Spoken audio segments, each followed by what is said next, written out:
Mes chers camarades, bien le bonjour, j'espère que ça roule, que vous soyez ici en direct sur Twitch ou même en rediffusion sur YouTube, voire même en podcast, on est absolument partout. Aujourd'hui, nous allons parler des sociétés secrètes chinoises, un sujet qui est quand même vachement pas très connu. Donc moi, je suis très très content aujourd'hui de recevoir un historien, Thomas Hart, qui va nous en parler. Thomas Hart, qui est donc historien spécialiste des sociétés secrètes chinoises à la fin du 19e et début 20e siècle, entre la fin de l'empire des Qing, alors ça s'écrit avec un Q comme King, mais en fait c'est Qing, et la mise en place de la République et la fin de la guerre civile entre le Parti communiste et le Kuomintang en 1949. Dans cet épisode, je pense que dans cet entretien, je vais faire quelques petites fautes de prononciation, c'est pas très grave, vous me pardonnerez, s'il vous plaît. Après un mémoire soutenu à l'université de Liège en 2021 sur le sujet, il est maintenant doctorant à l'université de Göteborg en Suède, où il se concentre sur les cas des groupes de Shanghai à travers la thèse intitulée, attention, mon plus bel accent anglais cette fois-ci, State Formation, Illegalism and Extra-Legal Groups, An Investigation in Republican Shanghai. Je vous mettrai le lien, bien sûr, en description, comme ça vous comprendrez un petit peu mieux. Il s'intéresse notamment donc à l'une d'entre elles, de ces sociétés secrètes, la Bande Verte, mais ça, on va en reparler tout à l'heure. Mon cher Thomas, bien le bonjour. Bonjour, merci de me recevoir. C'est un plaisir, écoute, de te recevoir sur ce sujet inattendu et vraiment pas très connu. Non, c'est vrai. En tout cas, c'est un sujet aussi qui est victime de quelques clichés. Et donc, voilà, c'est bien de revenir dessus un petit peu. Dis-moi, Thomas, donc je vois que tu es belge, du coup. Tout à fait. Voilà, vu le nom et le fait que tu as été à l'université de Liège, j'en déduis que tu es belge. Tu travailles sur la Chine et actuellement, tu vis en Suède. Voilà, c'est ça. Parce que en tant que doctorant, on dit... On dit oui à n'importe quelle université qui veut bien nous embaucher. Et dans ce cas-là, c'était à Göteborg en Suède. Et donc voilà, j'y vis maintenant. Et alors, comment t'en es arrivé à travailler sur ces sociétés secrètes chinoises ? Je pense que j'ai toujours eu une petite fascination immature pour tout ce qui était gang et enfin tu sais bien, on a tous ça, les films de gangsters, etc. Donc moi ça m'avait beaucoup intéressé dès le début. Et puis quand j'ai dû faire mon mémoire de fin de master, j'ai choisi ce sujet-là parce que aussi j'y étais encouragé par mes promoteurs. Et puis finalement, j'ai décidé d'étendre mon mémoire à une thèse de doctorat. Et me voilà ici. Voilà, et c'est un plaisir de travailler là-dessus. Et t'avais déjà un intérêt pour la Chine en particulier, ou c'était surtout les sociétés secrètes qui t'ont amené à la Chine de par les suggestions, les conversations que t'as pu avoir avec tes profs et autres ? Je suis plutôt allé vers la Chine. En fait, tu m'as présenté comme un historien et ça me flatte, mais je veux quand même replacer l'église au milieu du village. J'ai pas du tout une formation d'historien à la base. Je suis encore en formation de ce côté-là de mon métier. En fait, j'ai une formation avant tout en sciences sociales et donc en sciences politiques, en sociologie. Et donc là, pour ma thèse de doctorat, je vais vers la sociologie historique. Et donc, je mets un peu plus d'histoire dans ce que je connais déjà. Et donc, du coup, voilà, là, je suis en thèse de sinologie, quoi que ça veuille dire, d'études chinoises.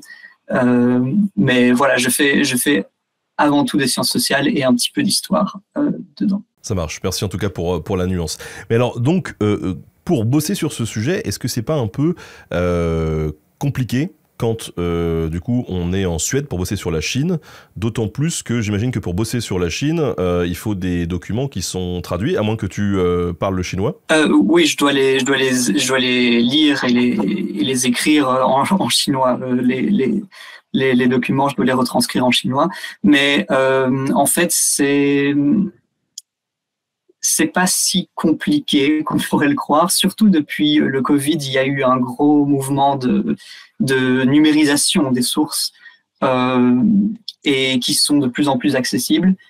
Il faut quand même que j'aille de temps en temps en Chine ou à Taïwan pour consulter des documents. Mais du coup, oui, c'est de moins en moins difficile. Et avec ce qui est disponible en ligne, j'arrive déjà à faire un petit aperçu. Il y a beaucoup de numérisation de journaux, etc. Et puis voilà, il faut les voyages qui vont avec. Mais bon, ça aurait été la même chose si j'étais en Belgique ou en France. Hein. Ça aurait été. C'est un bon prétexte pour voyager en tout cas.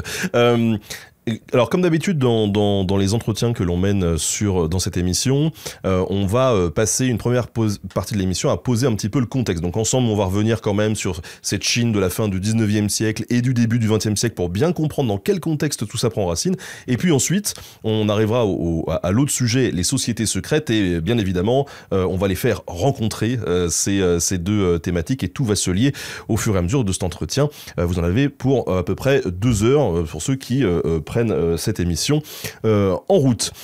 Avant peut-être de commencer, tu nous as parlé très très rapidement des sources sur lesquelles tu as pu bosser. C'est quoi exactement? Est-ce qu'il y a des sources privilégiées pour aborder ce sujet-là? Oui, moi je prends tout ce qu'il y a en quelque sorte, puisque c'est pas si facile de trouver des sources en bon état pour cette période-là. Même avec la numérisation, mais celles que je privilégie et qui sont encore trop peu étudiées, c'est ce qu'on appelle les Wenshiziliao. Et donc ça se traduit par matériaux culturels et littéraires. Mais en gros, c'est toute une série de témoignages et de documents qui ont été compilés dans les années 60 auprès de gens qui ont vécu la période républicaine. Et donc qui peuvent en parler, qui peuvent témoigner avec toutes les limites que ça impose. Hein. Un témoignage, ça reste un témoignage, mais ça reste quand même une source vraiment qui a vraiment beaucoup de valeur, parce que c'est en fait difficile d'avoir d'autres moyens d'avoir un regard sur ce que les gens à l'époque ont vécu et ont ressenti. Au niveau de la vie quotidienne. Donc voilà, ça ce serait mes matériaux privilégiés, et j'essaye aussi de trouver quelques biographies, mais du genre autobiographie non officielle, des journaux par exemple, des journaux intimes. Ça peut être vraiment intéressant. Oui, parce qu'on imagine que pour la socio, justement, le témoignage, c'est quand même important. Mais bon, là, on parle d'une période où les gens ne sont plus en vie, quoi. Oui, ils sont plus en vie, et ensuite, ils savaient pas tous forcément écrire. Il y a peu de films, il y a quelques photos. Donc voilà, ce genre d'initiative, avec toutes les limites qu'elle implique, c'est très bienvenu pour nous. Alors on va se plonger dans cette Chine du 19e siècle ensemble. Déjà, est-ce que tu peux nous border peut-être géographiquement, temporellement, la zone sur laquelle tu bosses? Oui, donc moi je me focalise sur ce qu'on appelle la période républicaine, donc qui va du début du XXe siècle jusqu'à la prise du pouvoir du Parti communiste en 1949, mais plus spécifiquement sur les 20 dernières années de la période, donc tous les événements du pouvoir du Parti nationaliste, la guerre contre le Japon, la victoire du Parti communiste, etc. Et géographiquement, j'ai décidé de me focaliser sur la région de Shanghai. Cette Chine-là, j'imagine qu'elle est quand même très différente de la Chine que l'on connaît ou que l'on pense connaître aujourd'hui. Oui, évidemment. Elle a connu des transformations qui sont très très rapides depuis le XXe siècle jusqu'à aujourd'hui. Il y a eu la fin de l'Empire, il y a eu les différentes révolutions économiques, il y a eu une grosse croissance démographique, la période républicaine qui est pas de tourpeau, la période maoïste et puis post-maoïste, etc., etc. Mais je voudrais attirer l'attention sur le fait que politiquement, le régime chinois aujourd'hui, qu'on connaît aujourd'hui, il garde quelques similarités avec le régime du Kuomintang, du Parti nationaliste, qui contrôlait le pays dans les années 30 et 40. Et qu'il y a en fait plus de similarités entre la Chine aujourd'hui et la Chine du Kuomintang des années 30 que la Chine d'aujourd'hui et la Chine maoïste, dont elle se réclame pourtant. Mais bon, ça on peut en reparler plus tard. Mais oui, sur plein d'autres aspects, la période républicaine, c'est une période où tout bouge énormément. Alors, cette période que tu étudies, au tout départ, tu l'as dit, c'est encore l'empire des Qing, qui est en place en Chine. Ça fait combien de temps qui dirige cette zone géographique? Ça fait très longtemps. Ça fait depuis 1644 et jusque 1911 donc. Et c'est une dynastie qui est particulière parce qu'elle est d'origine mandchoue. Et donc on pourrait dire que l'empire des Qing était sino-mandchou plutôt que chinois en soi. Et donc la Mandchourie, pour recontextualiser, c'est une sorte de confédération de plein de clans dans le nord-est de la Chine. Et elle est créée au début du XVIIe siècle dans un but militaire et politique. Et comme à l'époque en Chine, la dimension ethnique est très très associée à la dimension politique, c'est pour ça que dans les faits, il y a aussi une ethnie mandchoue qui s'est créée. Et donc, ce qui va devenir la dynastie mandchoue des Qing envahit la Chine, qui était gouvernée depuis le XIVe siècle par la dynastie Ming à ce moment-là, qui était une dynastie d'origine Han. Les Han, c'est l'ethnie majoritaire en Chine, qui est souvent présentée comme l'ethnie purement chinoise, quoi que ça veuille dire, encore une fois. Donc c'est une dynastie étrangère qui va gouverner la Chine, comme ça a été le cas lors de la période mongole, par exemple, au XIIIe et XIVe siècle. Et ce qui est particulier, c'est que du coup, le dirigeant Qing, il a plusieurs casquettes. Il est l'empereur de Chine, évidemment, mais il est aussi le Khan des Khans pour les Mongols. Je crois qu'on prononce Han, si je me souviens bien. Mais où il est aussi le roi qui tourne la roue pour les Tibétains. Donc c'est un empire qui est très multiculturel et universel, ce qui est assez différent dont les Ming avaient exercé le pouvoir. Mais dans leur modèle de gouvernance, ils ont repris ou adapté des structures qui existaient sous les Ming.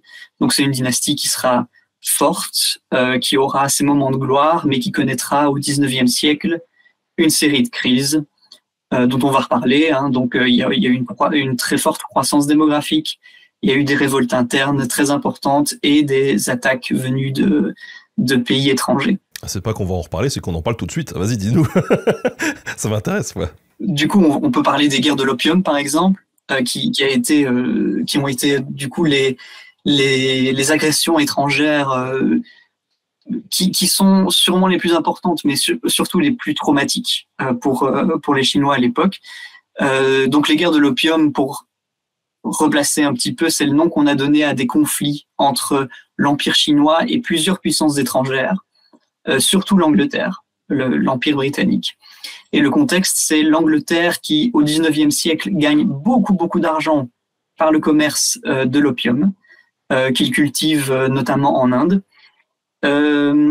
et qu'il a importé aussi dans le sud de la Chine. Et c'est donc la principale source de revenus pour l'Angleterre dans son commerce avec la Chine. C'est donc un pouvoir économique très fort pour l'Empire britannique. Et ça fait perdre beaucoup d'argent à la Chine, du coup, parce que la balance commerciale est tout à fait déséquilibrée. En plus de constituer un problème de santé publique et un problème moral, surtout chez les petits fonctionnaires, qui sont souvent les premières victimes de l'addiction à l'opium. Et donc, le gouvernement Qing, au début, hésite à l'attitude à employer face à ce problème, mais finalement, le camp qui défendait la prohibition gagne en 1839. Et donc, c'est l'étincelle qui met le feu aux poudres, et c'est le début de la première guerre de l'opium. Les Anglais ripostent à l'interdiction par des actes de piraterie sur la côte, et quand les renforts d'Europe arrivent, ils occupent carrément des villes côtières. Voilà, c'est véritablement une invasion. Et la Chine, elle n'est pas un pays faible militairement, mais à cause d'hésitations politiques sur l'attitude à adopter et de manque de confiance et de coopération entre les différents niveaux de pouvoir, ils vont devoir signer un traité pour en finir, finalement, en 1842. Et 14 ans plus tard, en 1856, pour ouvrir le commerce de l'opium encore davantage, les puissances occidentales, donc l'Angleterre, la France, la Russie, aussi l'Allemagne, je pense, ils attendent le plus petit prétexte pour attaquer à nouveau lors de la deuxième guerre de l'opium, ce qui mène à un second traité en 1858. Et à l'issue de ce traité, les étrangers sont plutôt les bienvenus ou pas du tout? Les traités ont des conséquences qui sont vraiment très, très importantes sur le long terme. En fait, ça en a encore aujourd'hui, puisque une des premières conséquences, c'est que l'île de Hong Kong est totalement cédée à la Grande-Bretagne. Et il y a une très lourde indemnité à payer financièrement par la Chine. Et plusieurs grands ports sont ouverts au commerce d'opium sur la côte. Aussi quelque chose d'important, les citoyens britanniques maintenant qui vivent sur le sol chinois échappent à la juridiction chinoise. Donc, ils sont plus soumis à la loi chinoise. Et aussi sont créées à ce moment-là ce qui va devenir les premières concessions étrangères, c'est-à-dire des colonies étrangères qui se limitent géographiquement à certains quartiers ou certaines villes, comme c'est le cas à Tianjin ou dans certains quartiers de Shanghai. Et le traité de Tianjin en 1858, il ouvre encore plus de ports aux étrangers, il cède encore plus de territoires, et la Chine doit verser encore plus d'argent.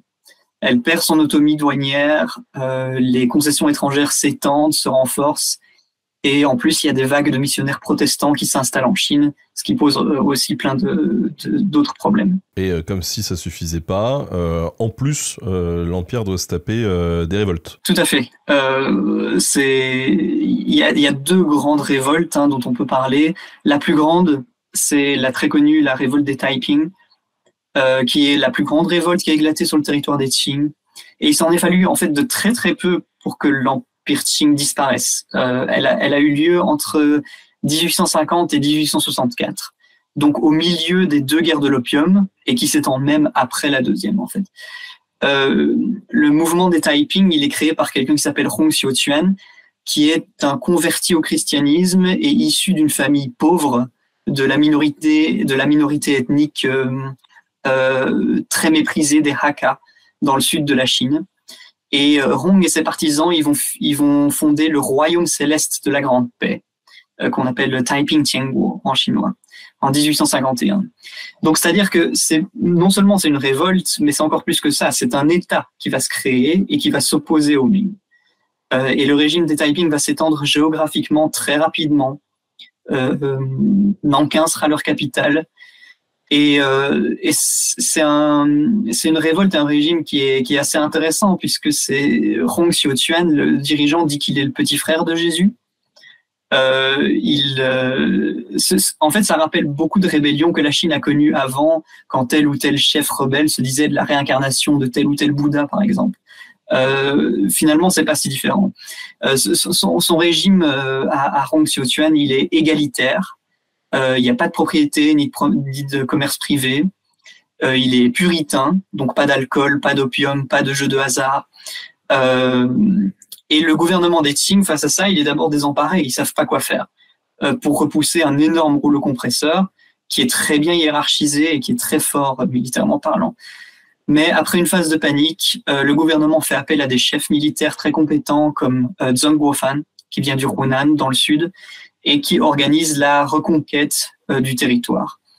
Et ils prennent finalement Nankin en 1864, ce qui met fin à la révolte des Taiping.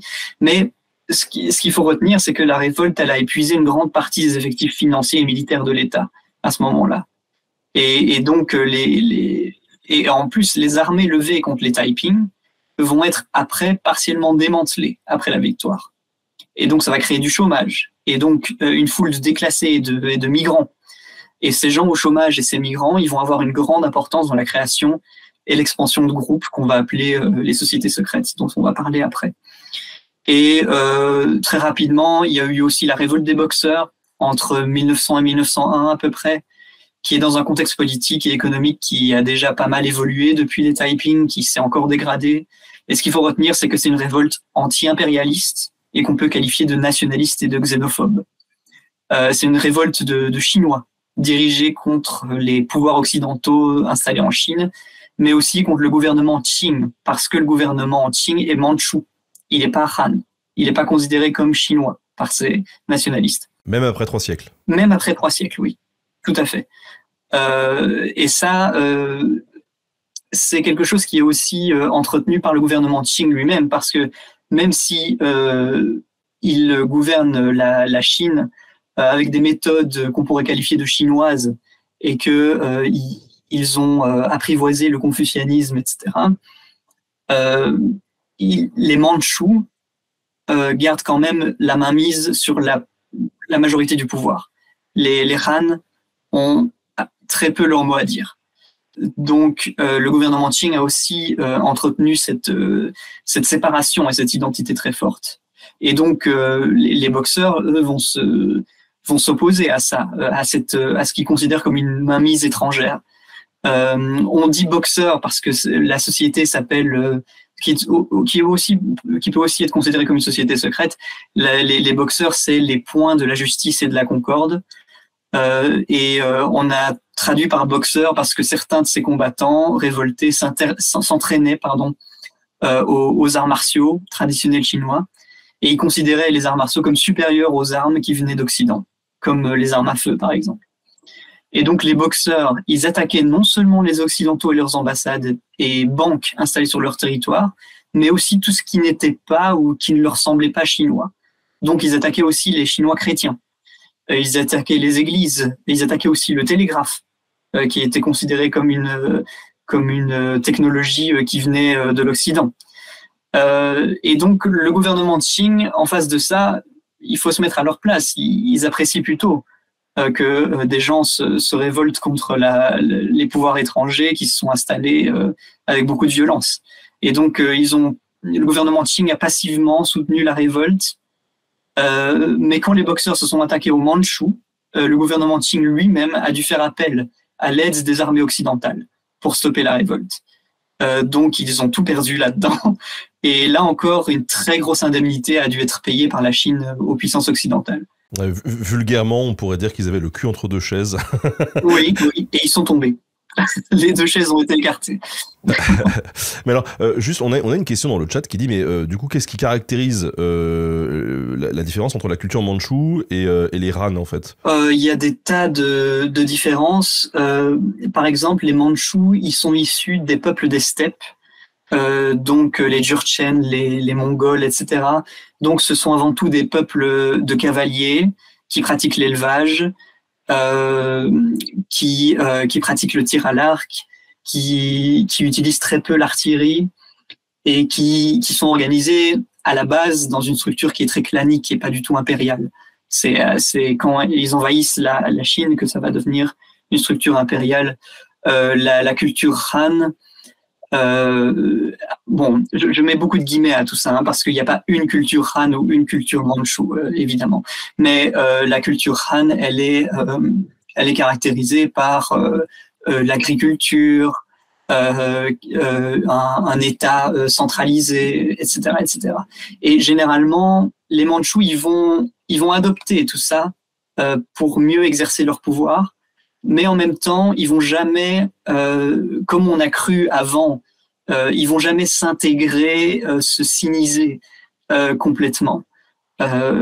Ils vont toujours garder une spécificité mandchoue dans la façon dont ils vont composer le gouvernement, avant tout avec des Mandchous, et aussi pour le traitement qu'ils vont réserver aux Han en général. Il y a eu par exemple très rapidement l'édit de la coupe de cheveux, je ne sais pas comment on pourrait traduire ça, mais en gros, très rapidement sous les Mandchous, sous les Qing, les Chinois ont été forcés à prendre la coiffure traditionnelle mandchoue, qui consiste à se raser tout le haut du front et tout le haut du crâne, et à laisser une queue à l'arrière.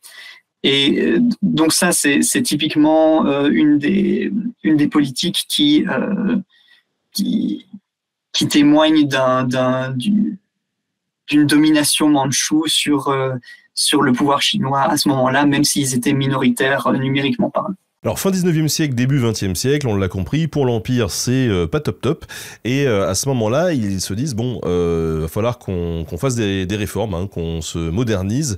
Comment ça se passe? Ça fait longtemps que des réformateurs essayent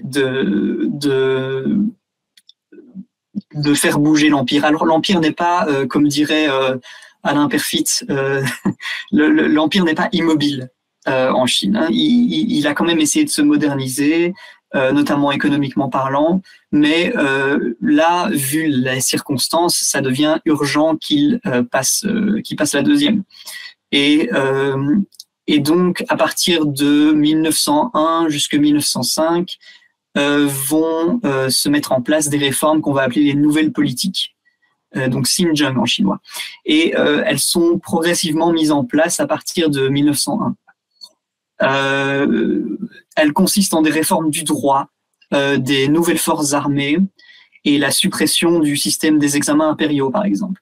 Le système des examens impériaux, pour rappel, si vous n'êtes pas familier avec ça, c'est un système centralisé où, pour devenir fonctionnaire, tu devais prendre un examen impérial, un gros concours, en quelque sorte, qui était surtout un concours de littérature, en fait. Tu devais connaître les classiques par cœur, etc. Et donc, ils vont supprimer ce système-là. C'est une réforme qui est révolutionnaire, en fait. Et en fait, les nouvelles politiques, elles vont tendre vers une transition vers la monarchie parlementaire, notamment en introduisant des assemblées provinciales qui seront un des acteurs de la chute totale de la dynastie plus tard. Alors justement, elle chute en 1911. Pourquoi à ce moment-là ? Mais les réformes, les nouvelles politiques, elles coûtent déjà très cher à l'Empire, qui financièrement parlant n'est déjà pas en très grande forme. Et le gouvernement Qing, le côté conservateur du gouvernement, va tenter dans les dernières années de l'Empire de recentraliser le gouvernement et de garder la mainmise des Mandchous sur les nouvelles institutions, comme l'Assemblée nationale, par exemple. Et donc, il y a une désillusion des réformateurs et certains qui pensaient pouvoir s'inspirer du Japon de Meiji à l'époque, qui était un exemple de monarchie impériale qui peut se moderniser et véritablement devenir encore plus puissante. Donc ceux qui pensaient à ce modèle-là commencent à se dire que c'est pas possible en Chine.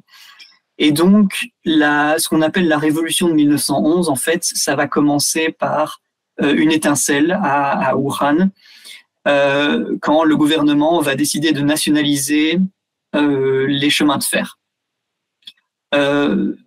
Donc, c'est pas du tout une révolte républicaine à la base. C'est une révolte de notables locaux et d'assemblées provinciales qui vont dire non, on veut pas que les chemins de fer soient nationalisés, échappent à notre contrôle et qu'en plus ils soient sous la domination de puissances étrangères qui sont encore installées en Chine. Et donc, ça va commencer à Wuhan. Plusieurs provinces vont peu à peu déclarer leur indépendance. Les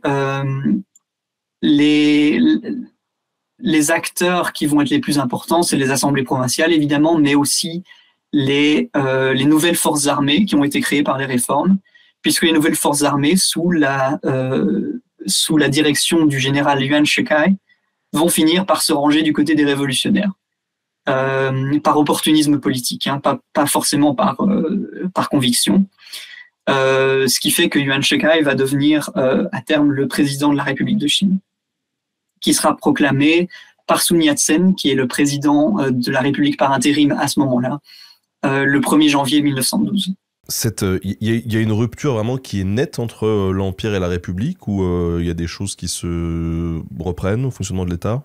À ce moment-là, on ne peut pas dire qu'il y ait vraiment une rupture, surtout que en fait, la plupart des institutions qui vont être utilisées durant la République de Chine, elles existent déjà. Elles ont été mises en place par les nouvelles politiques, par ces réformes au début du XXe siècle. Donc tout ce qui est assemblée, tout ce qui est nouvelles armées, nouveaux droits, etc., ça existait déjà avant.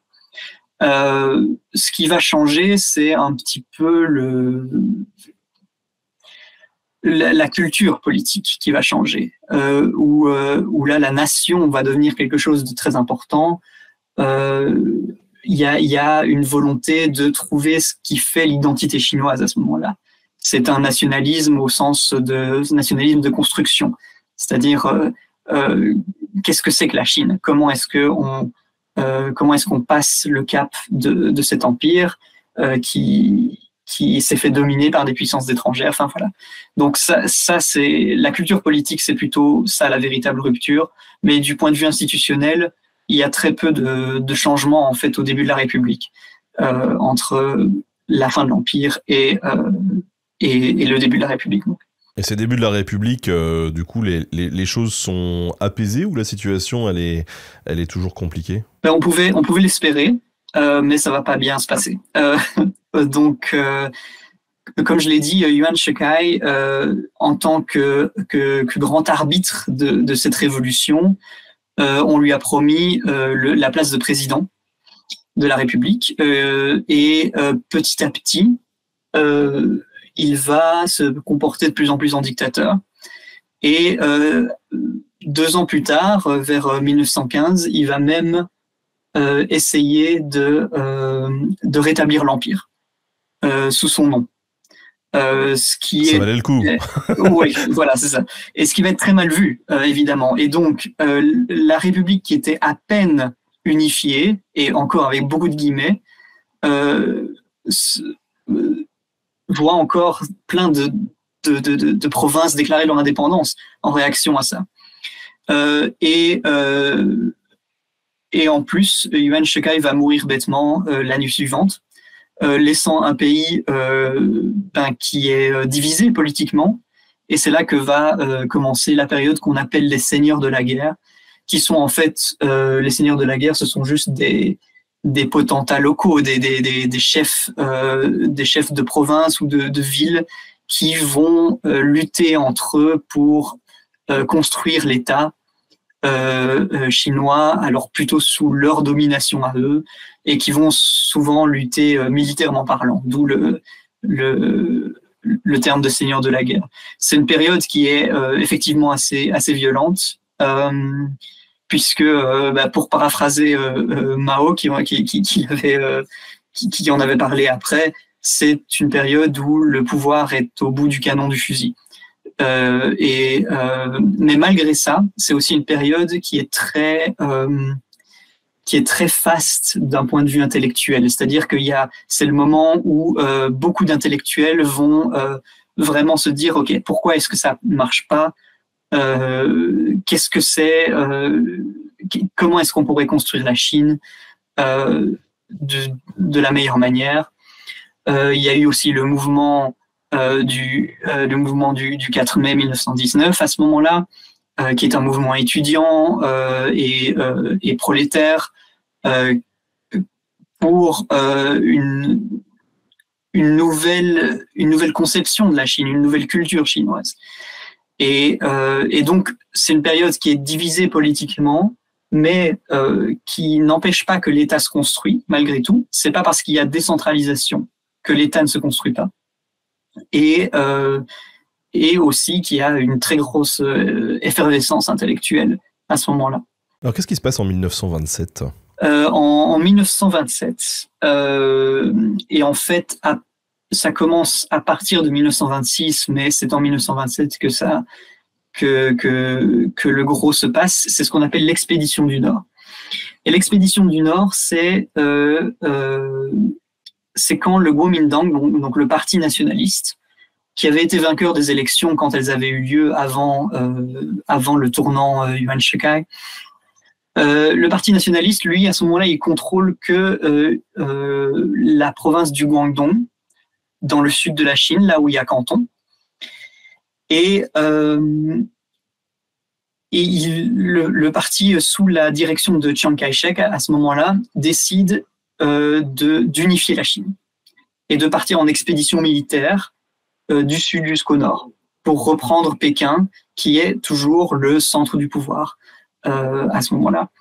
Et donc, pendant plus d'1 an, le parti nationaliste va s'entendre avec un tout nouveau parti qui vient d'être créé, qui s'appelle le Parti communiste chinois, qui est encore très petit, pour créer un front uni Et ce front uni va combattre donc les seigneurs de la guerre. Alors, pas de façon unilatérale, parce que certains seigneurs de la guerre vont faire des alliances avec le Kuomintang, etc. C'est compliqué, mais ce qu'il y a à retenir, c'est que le Kuomintang y arrive et prend Pékin. Et donc, entre 1927 et 1928, la Chine est unifiée, avec beaucoup de guillemets, encore une fois, parce que en échange de leur allégeance, tu as des seigneurs de la guerre qui vont garder un pouvoir effectif sur leur province tout de même. Mais tout est sous le drapeau de la République de Chine, unifié par le gouvernement de Chiang Kai-shek et son État-parti, puisque son parti va devenir va se fusionner avec l'État à ce moment-là. Et du côté du Parti communiste, alors cette alliance entre les deux partis, elle s'explique parce que l'URSS à ce moment-là est un allié de Chiang Kai-shek et de son parti nationaliste et va l'aider financièrement parlant et militairement parlant. Et donc l'URSS va poser comme condition, ok, mais vous devez vous allier avec les communistes, puisque l'URSS mise en fait sur pas forcément sur le parti communiste chinois en lui-même, mais sur une plus grande représentation des idées communistes dans la population. Et donc ce front uni, Chiang Kai-shek et toute la droite du Kuomintang vont pas y être favorables, ce qui va pousser en 1927 à la rupture du front uni lors du massacre de Shanghai, où le Kuomintang, aidé par la Bande Verte, une société secrète, va massacrer tout un tas de militants communistes et syndicaux à Shanghai et va déclencher ce qu'on appelle la terreur blanche, donc la chasse aux communistes. Et c'est une situation qui va se prolonger jusqu'à la guerre contre le Japon, où il y aura un deuxième front uni qui va encore une fois être rompu quand les communistes et les nationalistes vont se bagarrer. Et finalement, ça se terminera par la victoire du Parti communiste en 1949. D'accord, donc quand même une période de presque 20 ans avec une chasse aux communistes sur le territoire, quoi. Voilà, exactement. Alors, tu viens de nous citer justement le nom de la Bande Verte, une société secrète. On va en reparler. On arrive justement là, on vient de planter tout le décor, le contexte du sujet du jour, pour en arriver à ces sociétés secrètes. Alors, une société secrète déjà, notamment dans le contexte chinois, c'est quoi ? C'est assez difficile en fait de donner une définition, comme d'habitude. Hein. En histoire, on n'a jamais des définitions très claires, mais une définition qui soit vraiment exhaustive, parce que le terme société secrète, il est déjà un peu problématique. Parce que chez nous, il renvoie à des cas comme la franc-maçonnerie, par exemple. Mais c'est très éloigné de ce que le mot couvre dans le contexte chinois. Donc quand je parle de société secrète chinoise, je parle pas de franc-maçonnerie chinoise, évidemment. Ouais, et puis on rappelle en plus que comme société secrète, la franc-maçonnerie, on fait mieux, parce que exactement. elle est pas très secrète. Hein. Mais oui, et c'est le cas aussi en Chine. Le mot secret est discutable aussi. Mais c'est un terme en fait qui est très récent, qui a transité du japonais vers le chinois et qui englobe plein de réalités différentes. Je vais essayer de faire un portrait robot de caractéristiques communes. Donc d'abord, ce sont des groupes qui ont probablement toujours existé, en tout cas depuis que l'État existe en Chine.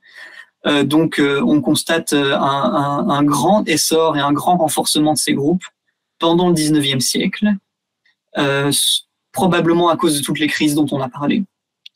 Et certaines de ces sociétés secrètes, elles existent encore aujourd'hui. On peut dire que avant toute chose, ce sont des sociétés d'entraide mutuelle. C'est-à-dire que dans tous les cas, l'objectif en tant que membre d'une de ces sociétés, c'est d'apporter une aide matérielle, mais aussi morale, voire spirituelle, aux autres membres. Ce sont aussi des sociétés qui ont généralement un aspect rituel très présent. et donc qui ont une certaine religiosité, qui ont un lien avec la religion, notamment dans le rituel d'initiation, parce que ce sont des sociétés initiatiques. S'il y a un aspect secret, en fait, je pense que c'est surtout au sein de la société elle-même, c'est-à-dire le langage codé, les rituels, les serments, etc. Parce que aux yeux du monde extérieur, l'existence de ces sociétés, elle est non seulement connue, mais aussi l'identité des membres les plus importants. L'aspect secret, il est très variable en fait, et on voit que l'aspect secret, il va varier en fonction du niveau de répression que ces groupes vont subir. C'est-à-dire que plus une société secrète va subir la répression de l'État, plus elle va se mettre en mode underground, plus elle va cultiver ce secret. Et enfin, un critère important, c'est que généralement, ces sociétés vont évoluer dans l'extra-légalité. Et donc ça, ce sont les caractéristiques communes à ces sociétés. Alors, l'extra-légalité, on entend par là en dehors de la légalité. Oui, en fait, l'extra-légalité, c'est un terme qui vient de la sociologie historique aussi et qui en gros, permet de se débarrasser de la dichotomie légal-illégal, qui en fait n'existe que sur papier. Donc l'extra-légalité, c'est tout ce qui est dans la zone grise entre le légal et l'illégal. C'est tout ce qui n'est pas encore légal ou qui n'est pas encore illégal. C'est toutes les manipulations, toutes les façons, tous les illégalismes en fait, toutes les façons dont les acteurs sociaux vont essayer de jouer avec les règles du jeu pour leurs propres intérêts. Et donc l'extra-légalité, c'est pas tout à fait l'illégalité, mais c'est pas non plus la légalité. Et l'extra-légalité, elle fait partie de toutes les sociétés. Il n'y a pas de société sans extra-légalité. Et on fait tous partie de ce système extra-légal aussi pour des choses très triviales en fait. Quand on paye pas le ticket de bus, par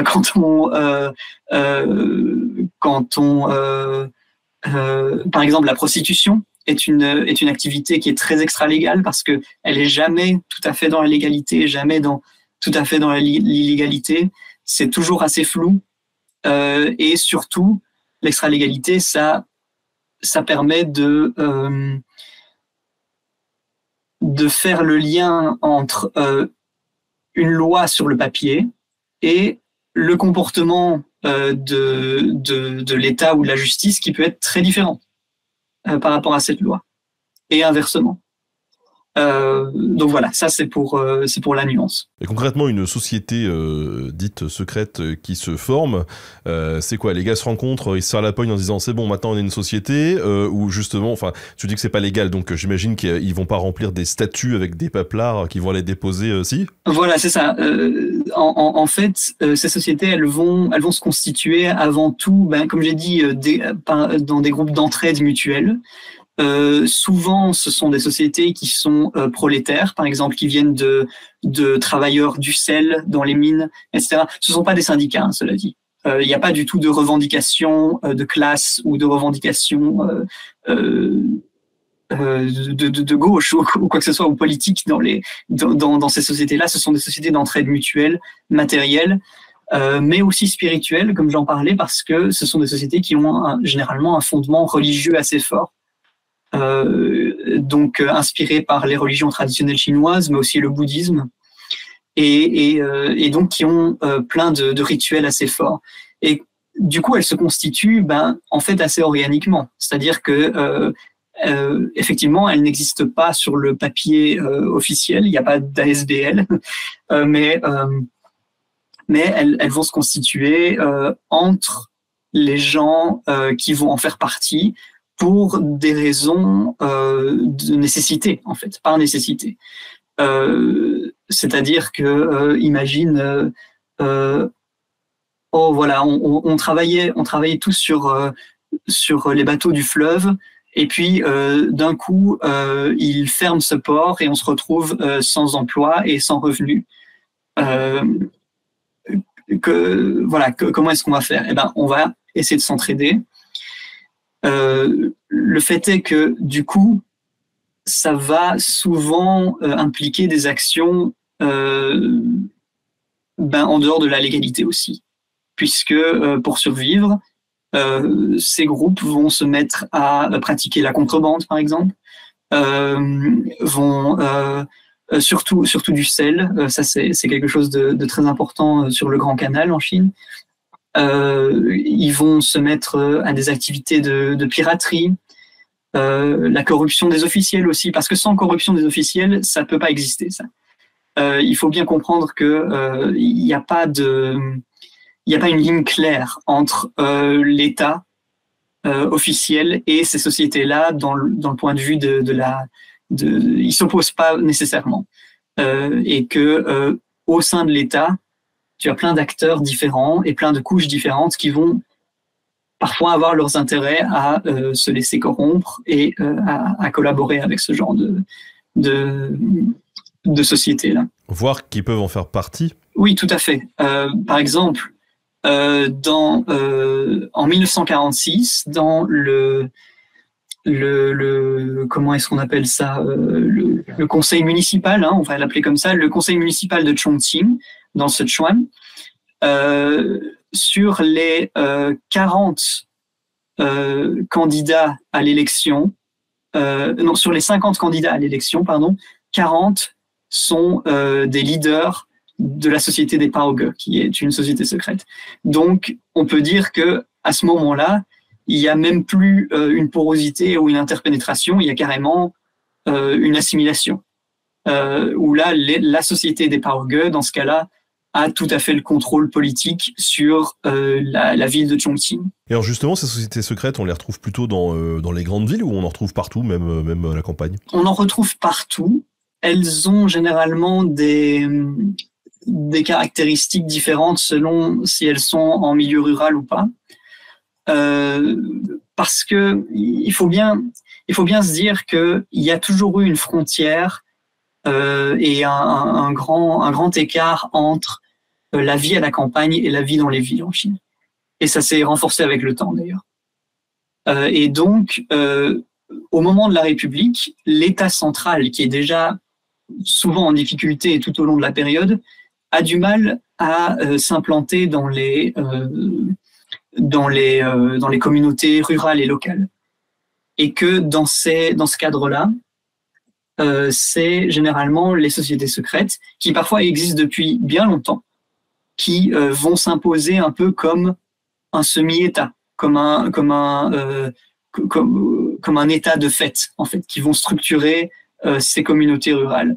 Et parfois vont être très bien accueillis, parfois même mieux accueillis que le gouvernement central, puisque le gouvernement central peut être considéré comme des gens de la haute société qui viennent mettre leur nez dans les affaires des ruraux, qui leur extorquent de l'argent et qui souvent sont très violents. Et donc des groupes de bandits, par exemple, qui peuvent être considérés comme des sociétés secrètes, vont parfois être tout à fait bienvenus dans les communautés rurales. Et donc, c'est quelque chose qui peut s'étendre à l'ensemble de la Chine, et pas seulement dans la Chine du Sud, comme je viens d'en parler. Généralement, les communautés rurales ont un fort lien avec le banditisme, mais aussi avec ces sociétés religieuses, qu'on appellerait un peu abusivement sectes aujourd'hui. Dans les villes, là, on va avoir une évolution de ces sociétés vers le modèle du gang, dont on va parler après, quand on parlera de la bande verte. Mais ce sera donc plutôt ce modèle-là qui va prévaloir dans les milieux urbains. Oui, finalement, alors tu le disais au début, ces sociétés peuvent se rapprocher du fonctionnement de bandes ou d'organisations du crime parfois. Il y a il y a un rôle assez fort avec la population, même un rôle social chez certaines organisations criminelles qu'on peut retrouver par exemple dans l'outfit de Chicago aux États-Unis ou ce genre de choses en fait. Il y a des similarités là-dedans. Oui, tout à fait. Et ça, c'est, il y a en fait plein de similarités entre ces groupes extra-légaux et les groupes qu'on retrouve en Sicile, les groupes qu'on retrouve en Amérique, comme tu viens d'en parler, ou même chez les Yakuza au Japon. Et ça, on pourra en reparler un petit peu après dans la dernière partie. Mais oui, c'est en fait des dynamiques qui sont assez similaires. Du coup, tu le disais, il n'y a pas vraiment de... Donc la société se développe un petit peu partout, mais il n'y a pas d'affrontement direct avec l'État, en fait. Donc si je comprends bien. Il y a vraiment un jeu un peu ambigu avec elle, quoi. Voilà, c'est ça. Le jeu va être ambigu et parfois ça va tourner à l'affrontement. Parfois ça va tourner à la coopération. Parfois au noyautage. Ça dépend aussi qui. Parce que, par exemple, le gouvernement des Qing, lui, il va évidemment voir d'un mauvais œil ces sociétés secrètes, mais seulement à partir du moment où elles vont poser un problème de survie pour l'État.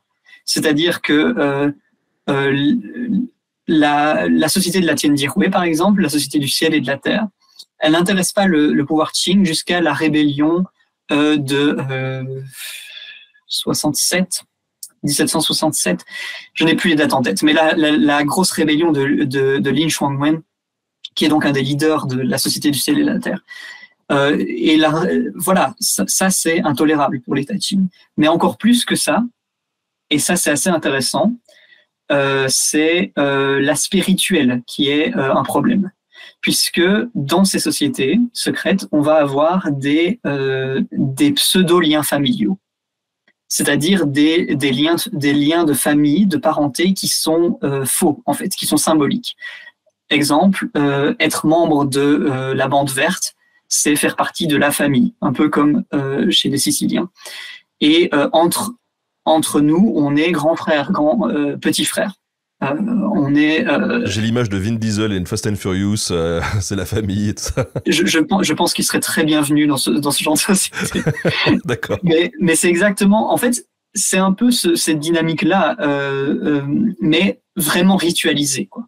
C'est-à-dire que c'est pas juste on s'appelle frère parce qu'on s'entend bien. C'est vraiment, c'est exactement comme si on était frères. Parfois même, on fait un lien du sang. On s'échange le sang.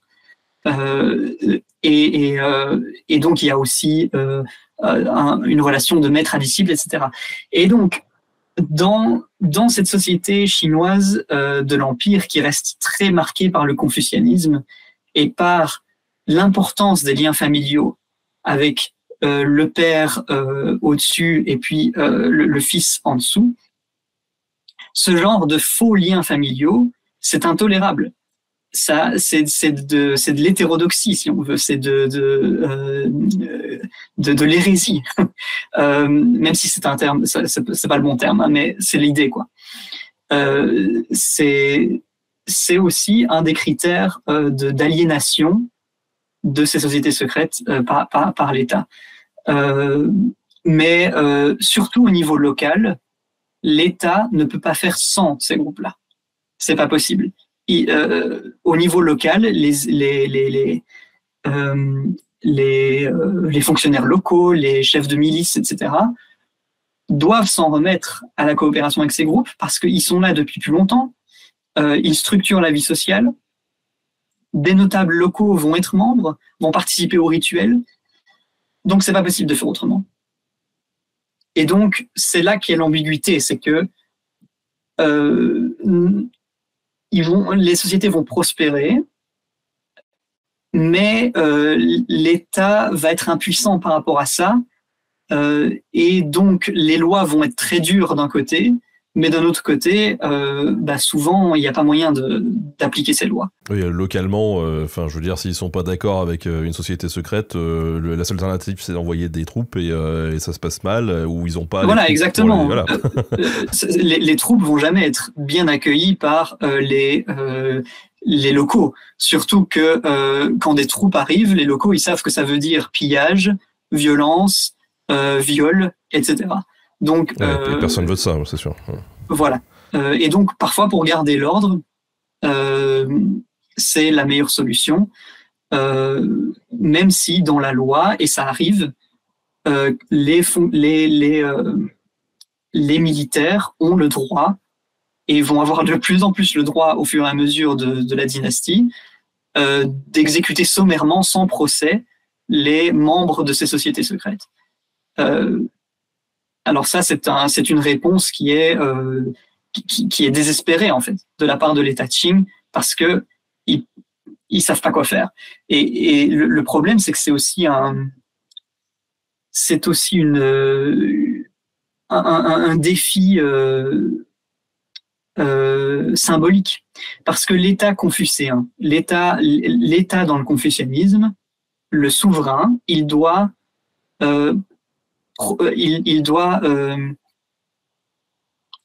faire en sorte que sa population soit éduquée et que sa population soit bien nourrie.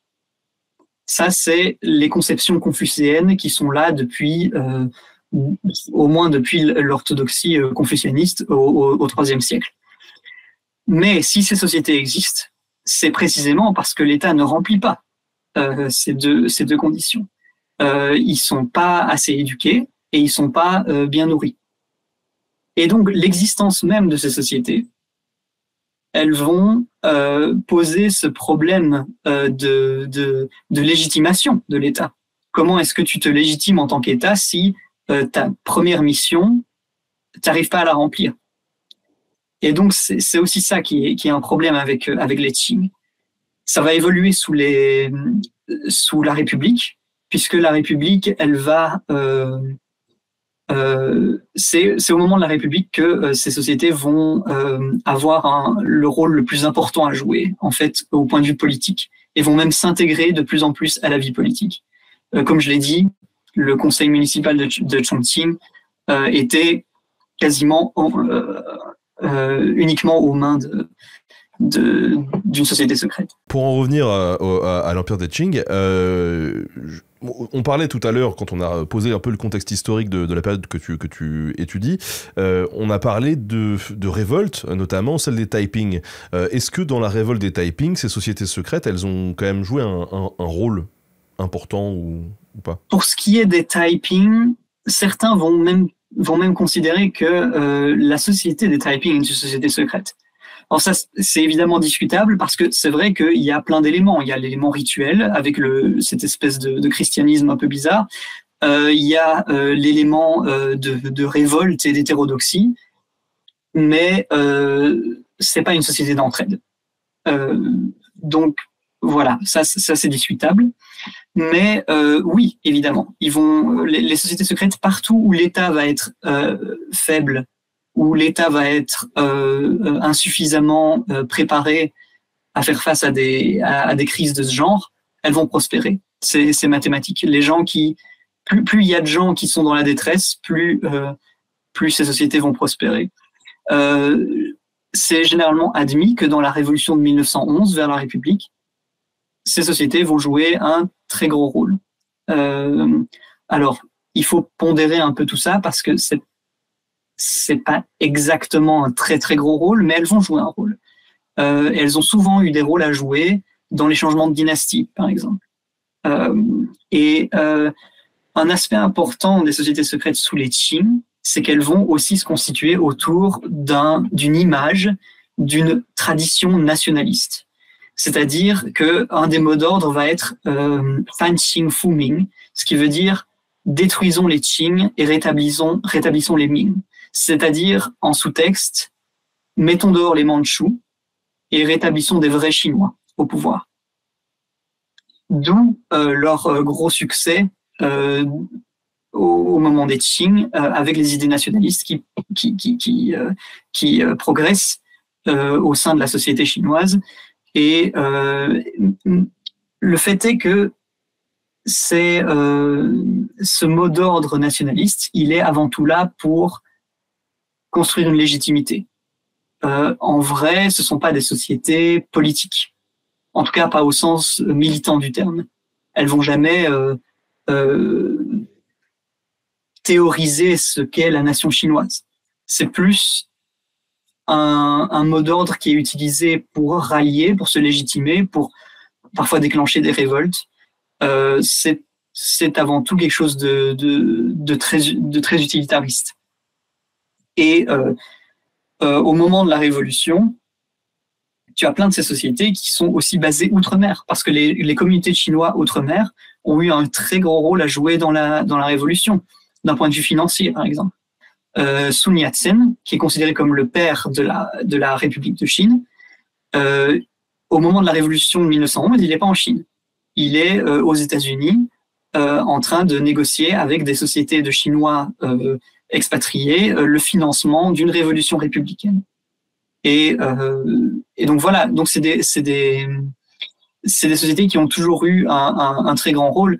Moi, ça ne me pose pas de problème de considérer les boxeurs, par exemple, comme une société secrète. Même si c'est avant tout une société qui est fondée sur la violence avant d'être sur l'entraide, moi, ça ne me pose pas de problème parce que, effectivement, tu as des aspects qui sont très, très similaires entre toutes ces sociétés. Peut-être que pour mieux comprendre le rôle, le fonctionnement, l'impact de ces sociétés secrètes, on peut peut-être faire un focus sur une d'entre elles. Tu nous disais que toi, tu as particulièrement étudié la bande verte à Shanghai. Donc, est-ce que tu peux nous présenter un petit peu ce groupe ? Alors, la bande verte à Shanghai, c'est une société secrète de type mafieux, de type gangster, hein, vraiment très lié à cet imaginaire-là, à cette même, par exemple, au racket et au commerce de protection, comme on disait. Et en fait, elle a ses racines au 19e siècle, quand au moment au moment de la révolte des Taiping, comme je le disais, beaucoup d'armées ont été levées, beaucoup de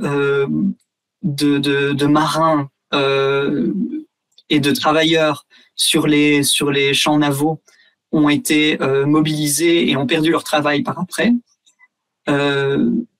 Tout ça, c'est des gens qui vont se mettre ensemble pour s'entraider à ce moment-là, dans une dimension très religieuse au début. Et puis, au fil des années, et surtout au moment où ils vont s'installer à Shanghai, c'est une société qui va se métamorphoser véritablement en gang et qui va progressivement se professionnaliser. Alors, pourquoi Shanghai ? Parce que déjà, c'est une ville qui a une population immigrée très importante. Il y a plein de gens qui viennent de partout en Chine pour travailler à Shanghai. Les populations immigrées, c'est le terreau du recrutement des sociétés secrètes en Chine.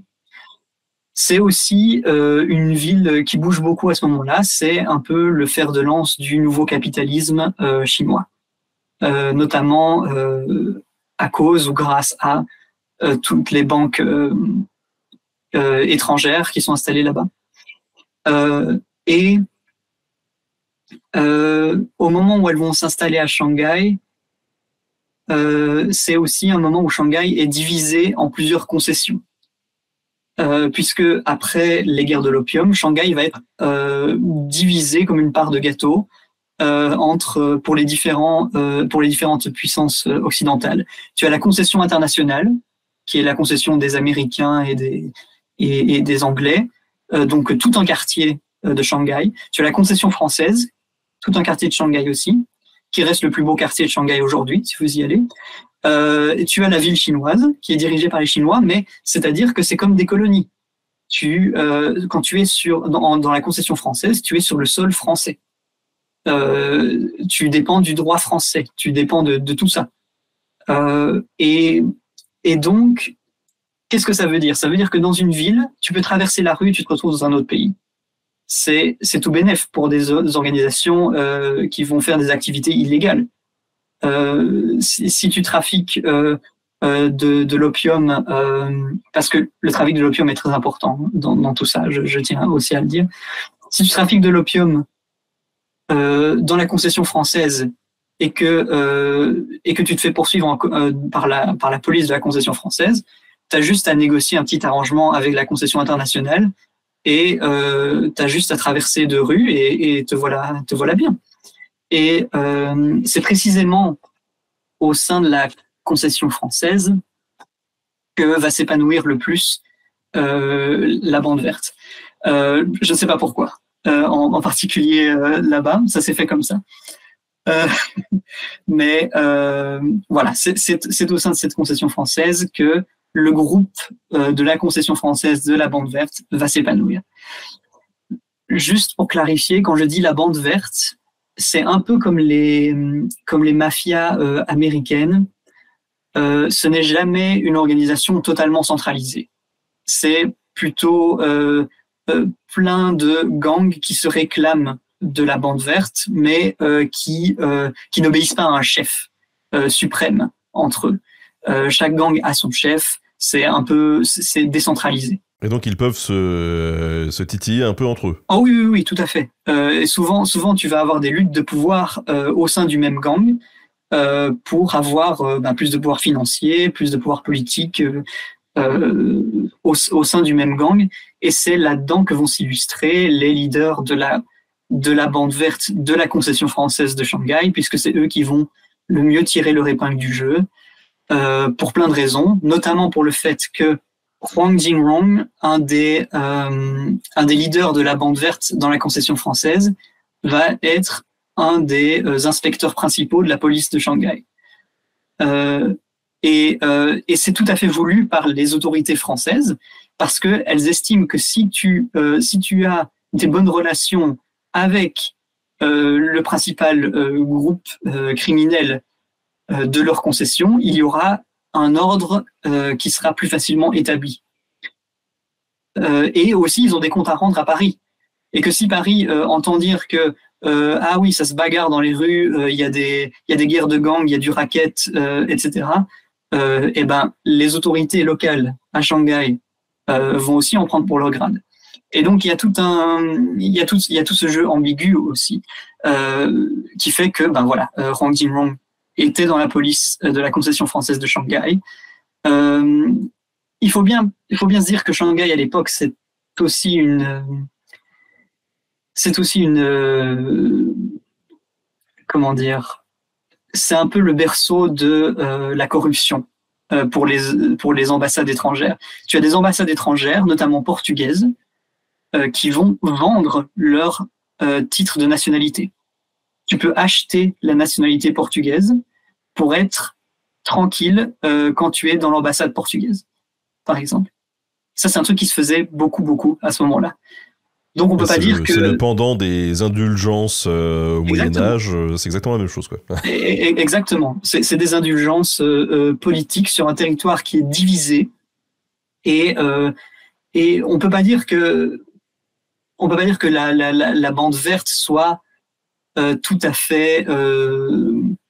soit vraiment le seul acteur à faire de l'extra-légalité. Comme je l'ai dit avant, c'est très palpable dans toutes les sociétés, et là c'est particulièrement le cas pour ce qui est de la bande verte à Shanghai. Et alors, tu nous as dit tout à l'heure que ces sociétés secrètes, elles avaient finalement leur rôle à jouer dans l'économie. Tu nous parlais du trafic d'opium, on imagine, mais peut-être qu'il y a d'autres trucs.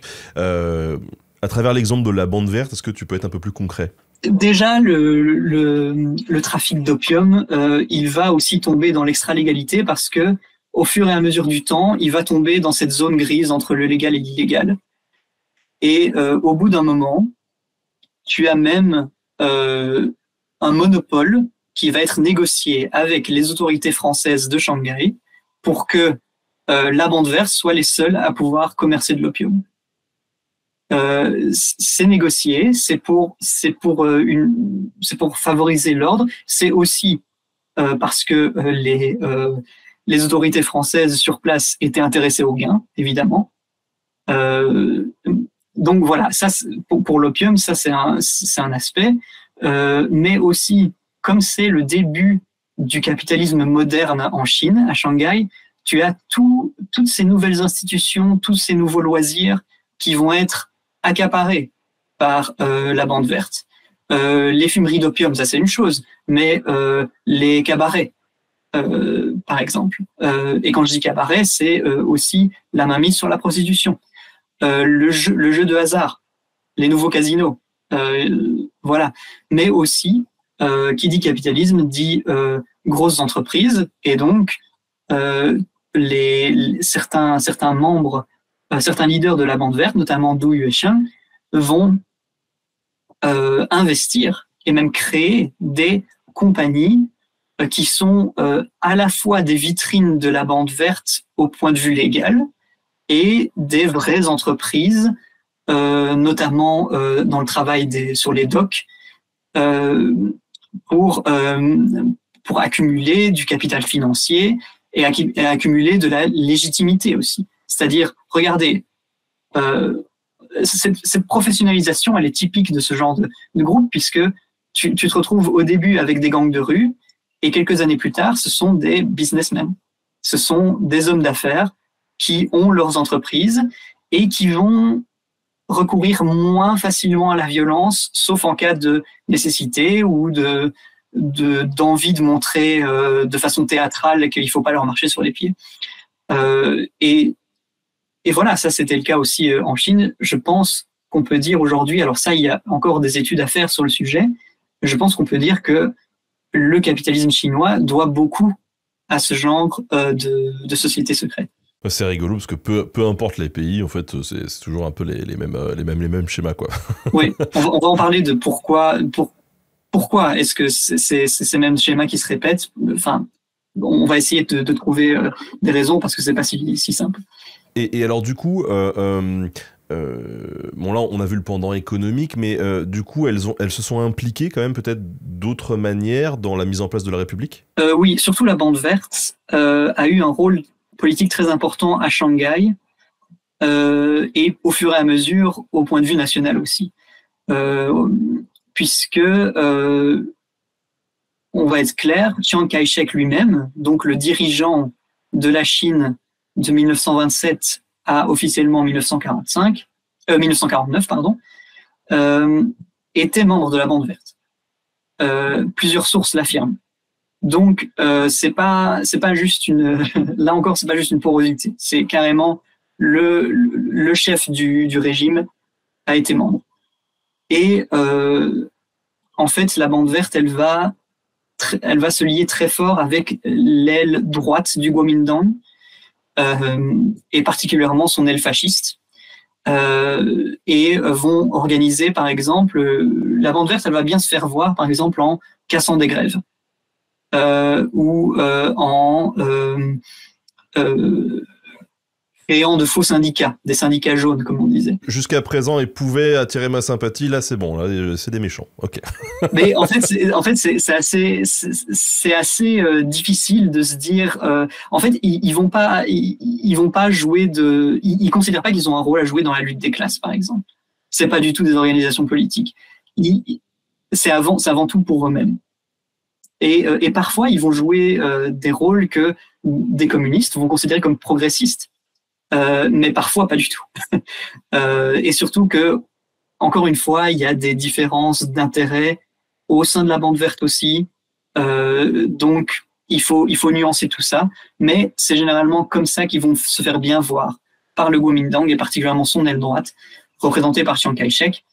Chiang Kai-shek qui disait il faut nazuehua, la Chine, ça veut dire nazifier. Il faut nazifier la Chine un petit peu.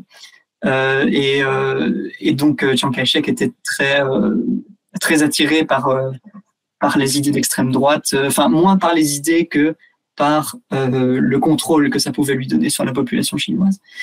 Donc, par exemple, ça c'était une manière, mais aussi au moment où le gouvernement de Chiang Kai-shek va se réorganiser dans les années 30, il va prendre une dimension super corporatiste qui ressemble un petit peu à ce qu'il y avait en Allemagne et en Italie fasciste, où là, la bande verte va complètement s'intégrer à ce système en créant des syndicats qui sont soumis à leur coupe, en faisant en sorte que les patrons ne souffrent pas trop des grèves, etc. En investissant plus d'argent aussi dans l'économie locale. Évidemment, tout ça, ça fait partie de leur recherche de légitimité. Et alors auprès, parce que alors là tu nous expliques comment ces sociétés secrètes tentent de se légitimer auprès des institutions et donc de l'État, mais on imagine qu'ils doivent entretenir des bons rapports aussi avec la population. Donc comment ils font auprès de la population ? Il y a plein de manières de le faire pour se légitimiser au sein de la population. Déjà, il faut être là depuis longtemps. Il faut faire en sorte de montrer que ils font partie du paysage. Alors ça, c'est difficile au début, mais ça devient de plus en plus facile au fur et à mesure que les années passent. Tu as des gens qui sont nés, qui n'ont connu que la concession française sous l'influence de la bande verte. Mais aussi, un leader qui est exemplaire là-dedans, c'est Du Yuesheng. Un des leaders est, à terme, le principal leader de la bande verte qui lui va investir beaucoup sur son image à lui. C'est-à-dire qu'il va diriger des activités philanthropes. Donc, il va financer des orphelinats, des hôpitaux, etc. Mais il va aussi essayer de se construire une image qui touche la population chinoise, c'est-à-dire qu'il va élever un temple à sa famille et montrer par des cérémonies où il va inviter des politiques locaux, etc., qu'il est un bon fils, un bon confucéen, qu'il respecte ses ancêtres et que du coup, il a tout à fait sa place dans cette tradition chinoise fantasmée, romantisée des lettrés de la tradition confucéenne qui veut qu'il soit lui aussi un junzi, un gentilhomme, quelqu'un qui moralement est sur la bonne voie. Et donc ça va faire partie de toutes ces entreprises pour se légitimer au sein de la population, mais aussi au sein de l'État. Et de pouvoir asseoir une image en tant que chef d'entreprise, en tant que gentilhomme, en tant que personne qui dialogue aussi. Puisque c'est lui qu'on va envoyer dialoguer avec les syndicats quand il y a des mouvements sociaux. Sauf que, évidemment, lui, il va dialoguer dans un certain sens. Et avec certaines méthodes. Évidemment, en 1927, quand la bande verte a aidé à massacrer les communistes à Shanghai, ben ça, c'était tout bénef pour le Kuomintang, qui l'a très bien pris aussi. Et ça, c'est des choses qui existent encore aujourd'hui. C'est cette notion qui a été théorisée thugs for hire, donc bandits à louer, quoi, bandits à engager. C'est-à-dire que souvent, et c'est encore le cas aujourd'hui en Chine, à Taïwan, mais aussi ici en Europe, tu as des gouvernements qui vont faire appel à ces gangs, à ces sociétés secrètes pour faire le sale boulot, pour faire un travail violent avec lequel ils ne pouvaient pas être officiellement d'accord.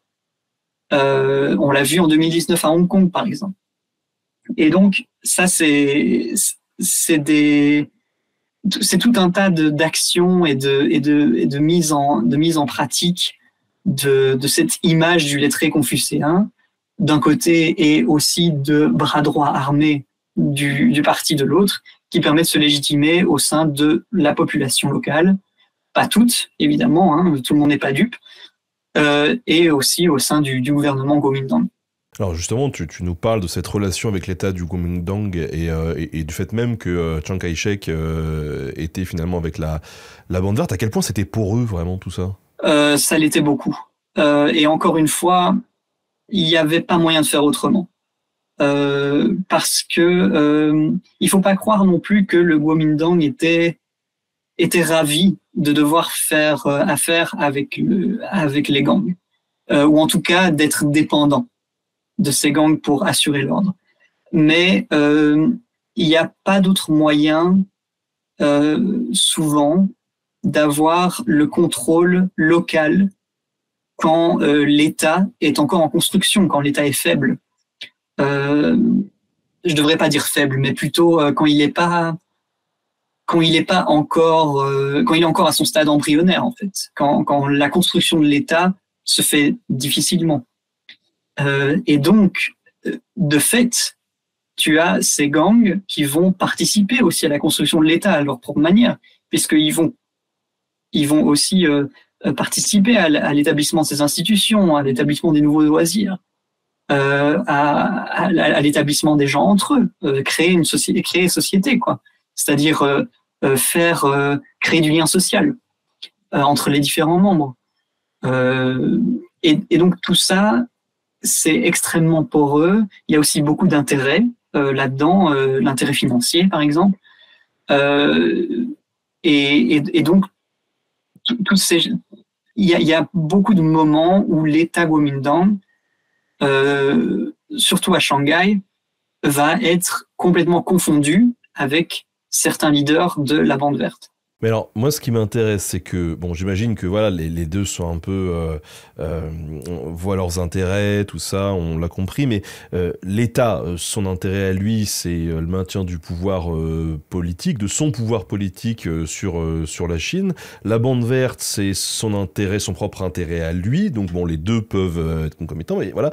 Mais dans le cas de la Seconde Guerre mondiale et même avant ça de la guerre contre le Japon, comment elles vont se positionner, ces sociétés secrètes? Parce que du coup on imagine qu'elles peuvent voir leur intérêt quand même diverger par rapport à l'État. Tout à fait. Et en fait, elles vont faire un calcul très égoïste, mais aussi quelque chose de très important pour se légitimer encore. Du Yuesheng, encore une fois, lui et sa bande verte de la concession française, adoraient se représenter en patriote, en résistant contre l'invasion japonaise, qui avait déjà essayé d'envahir Shanghai des années plus tôt. Sauf que dans les faits, il va aussi traiter avec les Japonais, avec les occupants. Évidemment en sous-main, pas de façon ouverte, mais quand il y avait du blé à se faire avec les Japonais, c'était pas le patriotisme qui allait les étouffer. Et donc, même s'ils essayaient, parce qu'ils savaient que c'était dans leurs intérêts aussi de maintenir une image de résistant contre l'envahisseur, dans les faits, quand il y avait du blé à se faire, c'était aussi des intérêts divergents qui allaient primer. Ce qui aussi explique pourquoi le Kuomintang n'était pas si chaud que ça à l'idée de faire affaire avec ces gens-là. C'est pas. C'est avec quand le vent tourne, il tourne avec quoi. Voilà, c'est ça. Je crois qu'il faut bien que ça montre bien que il le faisait avant tout par nécessité et que cette nécessité, je sais pas à quel point elle leur a servi ou desservi. Ça, il faudrait l'étudier. Il faudrait que je me penche là-dessus. Mais je pense que Shanghai n'aurait pas été la même sans ça et que le Kuomintang n'aurait pas été le même. Mais le Kuomintang a toujours été lié aux sociétés secrètes, même dans sa fondation, puisqu'il vient de la Tongmenghui, qui était la Ligue jurée, comme on l'appelait, qui était une association républicaine et nationaliste de Chinois d'outre-mer, dont Sun Yat-sen a fait partie. Et donc, dès son commencement, il y a toujours eu des liens avec ça.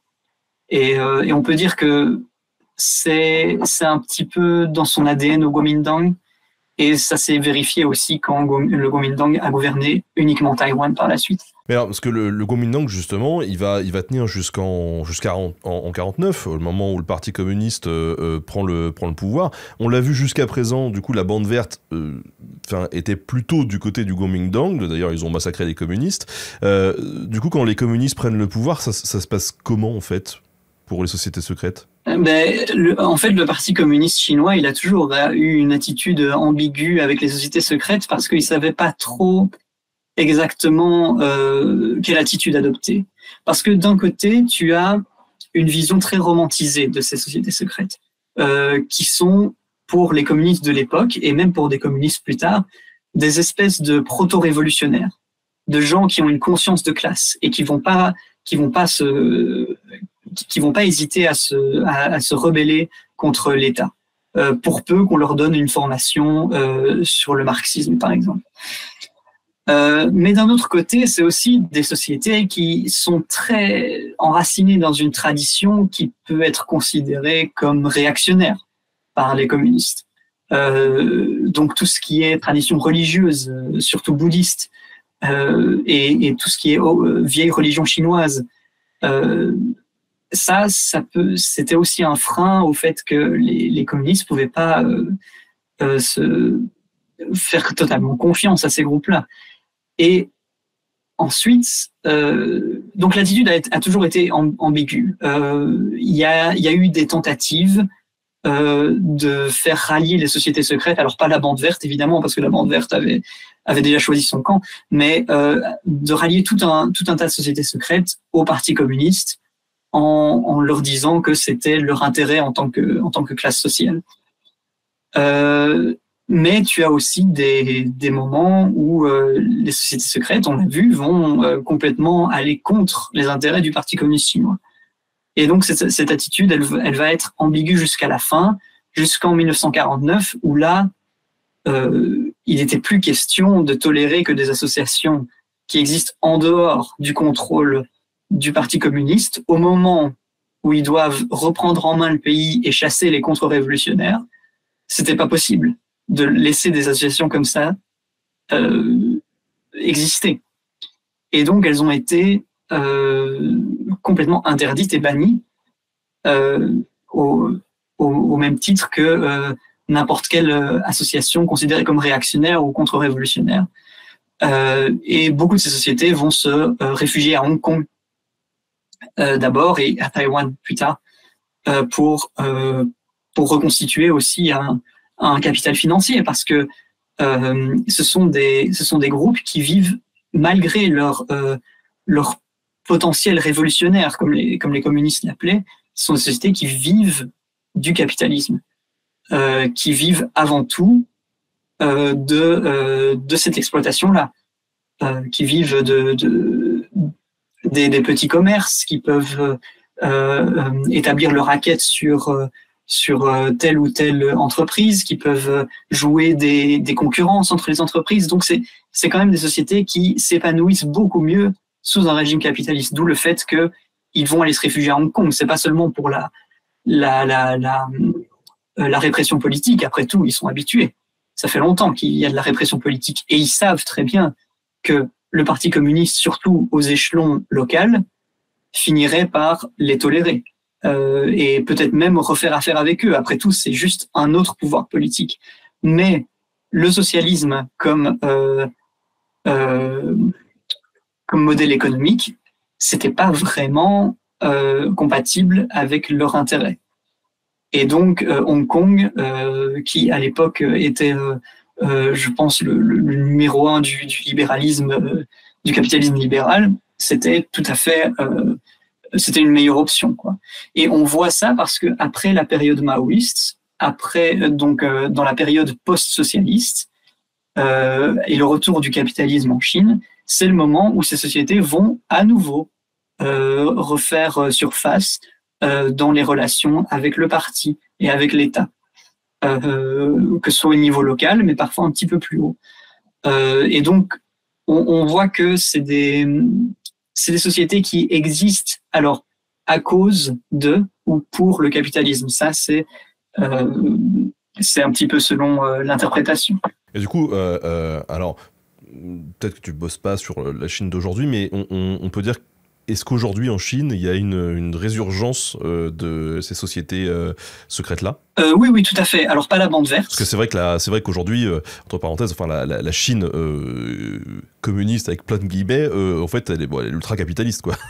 Oui, c'est ça. En fait, le communisme en Chine, c'est un sujet à part entière. Hein, on pourra en parler, mais c'est vrai que le communisme, avant tout, aujourd'hui en Chine, c'est plus une culture politique et une esthétique que véritablement des politiques. Mais effectivement, oui, en Chine, tu as en fait des liens entre entre ces sociétés secrètes, ces gangs et l'État. Ne serait-ce que pour utiliser les gangs comme bras armés quand il faut, ça existera toujours, mais aussi pour exploiter ce que la Chine a appelé les zones économiques spéciales, donc toutes ces régions d'expérimentation économique comme Hong Kong, Canton, Macao, Shenzhen, etc. Toutes ces zones-là où on peut explorer économiquement ce qui est possible de faire avec notre régime, du coup, ça amène aussi des intérêts avec les sociétés secrètes. Donc dans un espèce de nouveau capitalisme sous l'égide du Parti communiste chinois.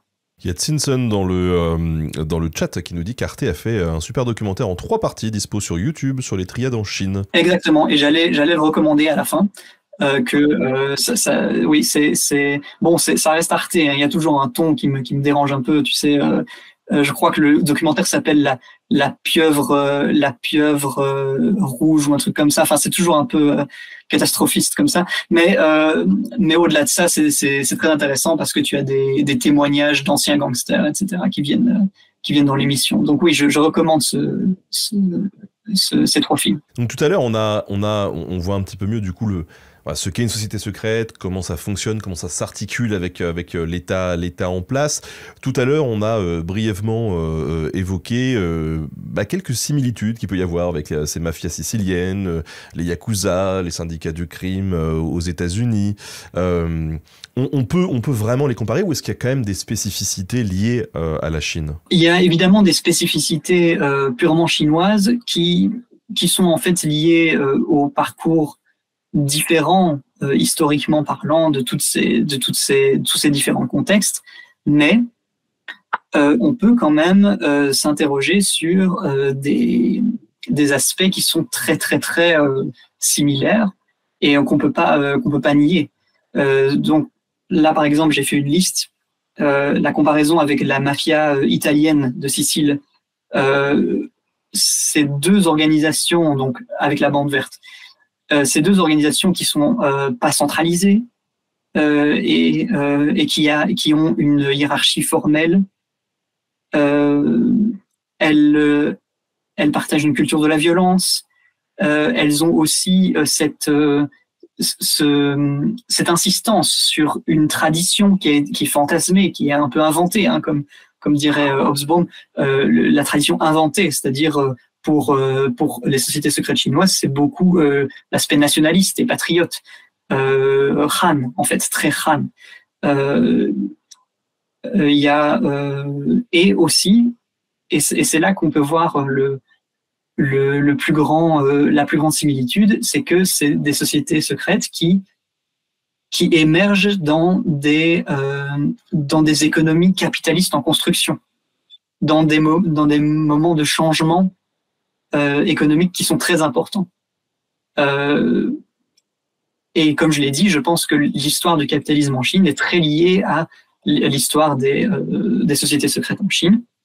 Quand on parle par exemple des syndicats du crime américains, donc tout ce qui est mafia américaine, mais bon, il y a plein de mafias américaines, hein, italiennes, irlandaises, etc. Mais on retrouve une très grande importance des immigrés dans le recrutement de ces membres.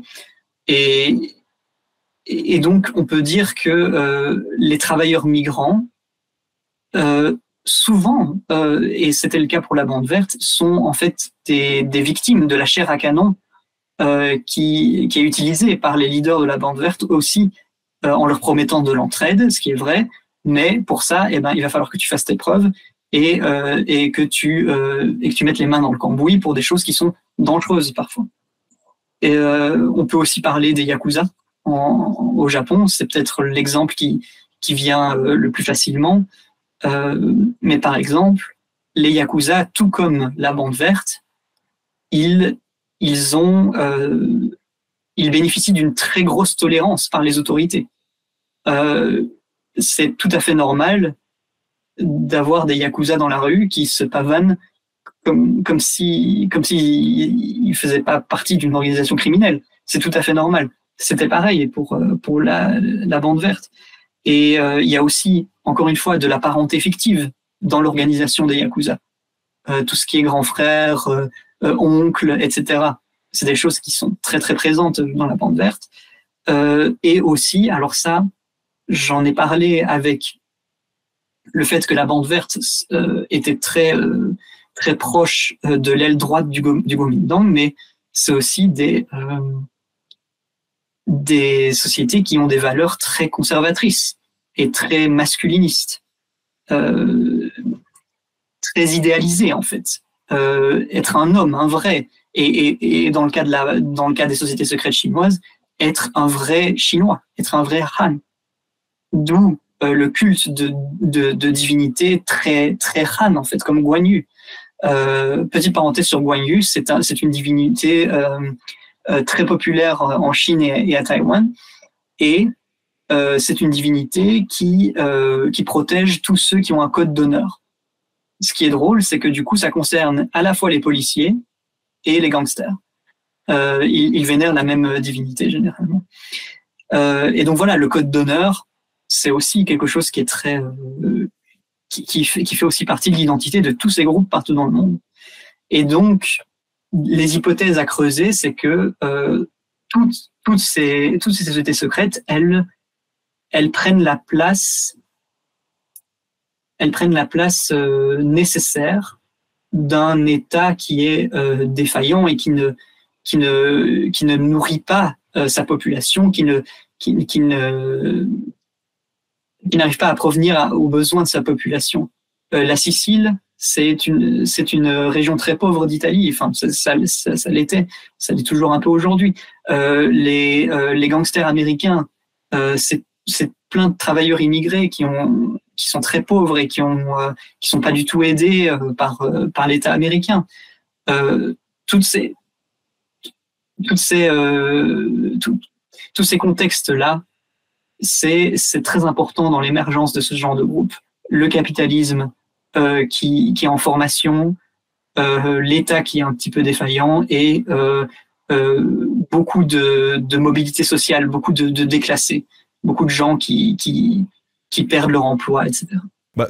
Alors pour ceux qui nous écoutent en direct, là sachez que cet été on va faire un petit épisode Nota Bene à l'ancienne avec voilà, et on va parler des bandits justement, et il y aura cette figure un peu de Robin des Bois et un peu de société secrète qu'on va réaborder, notamment à travers la figure d'Al Capone, mais pas que, on ira voir aussi Pablo Escobar parce que ça s'inscrit là-dedans aussi finalement. Oui, tout à fait, et c'est bien que tu en parles parce que c'est une imagerie qui est très forte en Chine. L'espèce de Robin des Bois, le bandit social, comme on pourrait l'appeler, c'est une imagerie très forte. C'est une imagerie qui est forte au sein de la population, mais aussi au sein des sociétés secrètes elles-mêmes, ou des groupes de bandits, où les chefs bandits vont parfois prendre très au sérieux ce rôle fantasmé qu'ils ont. Et ils vont vraiment se prendre pour des redresseurs de tort. Et c'est quelque chose qui existe dans la littérature chinoise depuis le XIVe siècle. J'ai un livre après à vous conseiller là-dessus. Justement, alors tu parles de livres et donc de littérature qui a pu être inspirée par ces sociétés, etc. Là, je parlais de Pablo Escobar. Ça a donné une série Netflix qui a été un immense succès. Ça a donné des films, ça a donné plein de trucs. Les bandits sont souvent pris en exemple parce que ça fait des bonnes histoires finalement. Du coup, ces sociétés secrètes chinoises, elles ont été représentées, elles aussi, au cinéma ou dans d'autres arts? Oui, tout à fait. Et surtout dans le cinéma hongkongais. Ça, c'est assez connu que tu as les films de... voilà, j'ai un trou de mémoire maintenant. Mais des films de gangsters très, très connus qui jouent beaucoup sur cette imagerie-là. Vous n'avez pas à chercher longtemps pour en trouver, quoi. Mais aussi, alors récemment, est-ce que je conseille certaines œuvres, par exemple? Ah, tu peux, oui, tout à fait. Par exemple, récemment, il y a eu la série Netflix Les Frères Sun, Brothers Sun, qui sont donc SUN, qui est une série taïwanaise avec Michelle Yeoh, qui est très drôle. Hein, c'est avant tout une comédie, mais qui parle aussi de ces sociétés secrètes taïwanaises et qui sont et qui est vraiment très très très très chouette. Il y a le film Infernal Affairs, qui est connu surtout parce que il a fait l'objet d'un remake par Martin Scorsese, Les Infiltrés. Et voilà, donc à la base c'est un film hongkongais. Je conseille aussi le jeu vidéo Sleeping Dogs, qui est un GTA-like à Hong Kong, hein, on va dire ça comme ça, mais qui prend un scénario qui est très très film de gangster, qui explique assez bien ce que sont les luttes de pouvoir dans les triades hongkongaises. Donc c'est vraiment chouette. Et je pense que en fait je vois jamais de jeu grand public qui se passe à Hong Kong ou même en Asie de l'Est. Il y en a trop peu. Donc c'est plutôt bien. Quelqu'un a recommandé le reportage Arte sur la mafia chinoise. Encore une fois, je recommande. Hein, c'est les trois films récemment. Et aussi, alors, si vous voulez vous rendre compte de la place que cette image du Robin des Bois a en Chine, tu as le roman de Shen Hai-an Au bord de l'eau, et c'est un très vieux roman chinois. Je pense qu'il date de la dynastie Ming et qui justement raconte l'histoire de bandits redresseurs de tort, de Robin des Bois. Et ça, c'était il y a des centaines d'années. Et c'est une image qui reste très forte. Et ce roman-là est très, très connu en Chine, et c'est même un des romans préférés de Mao Zedong, par exemple. Et on pourrait se dire aussi, mais ça aussi, ça a été une imagerie qui a influencé des communistes et plein de rebelles. Donc voilà, ça c'est les œuvres que je conseillerais, mais de manière générale, voilà, les films de gangsters hongkongais, allez-y, la plupart du temps c'est très bien. Voilà, et tout ce dont j'ai parlé. Mais alors, du coup, là, on est quand même plus sur une représentation de mafieux, sociétés secrètes très contemporaines. À ta connaissance, est-ce qu'il y a des œuvres qui resituent un petit peu ces sociétés secrètes dans le contexte dont on vient de parler, à savoir la fin du 19e, le début du 20e? Alors, il y en a deux ou trois. Une espèce de Peaky Blinders. Ouais. Et en fait, je connais pas encore de séries. Alors, ça existe peut-être en Chine, mais je regarde pas beaucoup de séries chinoises. Par contre, il y a une BD que j'ai lue il y a pas longtemps qui s'appelle China Li. Donc China et puis l'espace Li, L-I. C'est une BD, je crois, belge, ou en tout cas franco-belge. Qui se passe dans le Shanghai des années 20-30. Et donc, on voit un petit peu ce contexte-là, et on voit la place de la bande verte dans les relations politiques, etc., de ce contexte historique. Et donc, voilà, ça c'est une BD que j'ai beaucoup aimée. Mais c'est vrai que en Occident, des choses, en tout cas importées en Occident, à moins que les gens du chat sachent mieux que moi, je n'ai pas vu encore de série ou de film qui est centré sur un contexte plutôt 20e siècle dans les gangsters. Mais, comme je l'ai dit, il y en a sûrement. Il faut regarder dans les séries chinoises. Voilà, si ça vous intéresse, vous pouvez aller un peu voir sur la plateforme iQIYI, par exemple. Voilà. Toi, t'as une œuvre en particulier qui t'a marqué sur cette thématique ? Je pense que le jeu Sleeping Dogs m'a beaucoup marqué parce que je l'ai fait quand j'étais plus jeune aussi.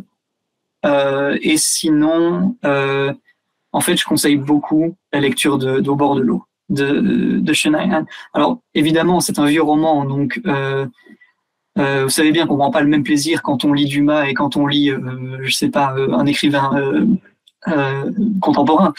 Le style est un peu vieux, mais c'est une chance qu'il soit traduit en français, et je pense que c'est quelque chose.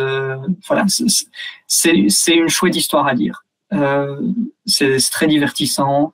et ça permet de se rendre compte à quel point cette image est forte, que ce soit en Chine ou ici. Et alors, tu parles Sleeping Dog, moi je l'ai pas fait, mais pour une fois qu'on me parle d'un jeu vidéo voilà, à conseiller pour y voir un petit peu plus clair, qu'est-ce que justement tu aurais à dire dessus et sur cette représentation des sociétés secrètes, de la violence, des conflits, de tout ça? Je pense que en fait, les défauts de cette représentation, c'est les mêmes défauts qu'il y a partout, c'est que c'est une vision qui est un peu romantisée de tout ça, qui rend pas bien compte on sent qu'en fait c'est difficile de faire une œuvre anti-gangster quand tu fais un film ou un jeu de gangster parce que forcément tu t'identifies, etc. Mais je veux dire que ça rend les gangsters très cool. Et ça, c'est un peu le défaut, entre guillemets, de ces œuvres-là. Et c'est quelque chose dont jouent aussi les gangsters aujourd'hui, puisque à Taïwan, tu as des producteurs de cinéma qui font partie de gangs et qui vont financer des films, qui vont romantiser les gangs pour que les jeunes, en voyant ça, aient envie de les rejoindre. Donc c'est quelque chose. Ils font comme l'armée américaine quand ils font des jeux vidéo, quoi. Exactement. Et mais ils risquent sûrement plus dans l'armée américaine. Voilà. Donc ça c'est des choses qui existent et qui sont un peu des défauts là-dessus. Mais au niveau de l'histoire que ça raconte, des petits trucs qu'on apprend sur les triades.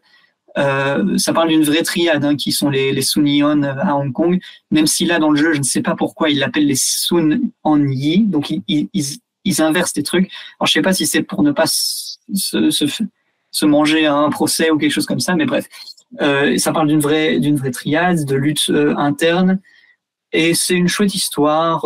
C'est aussi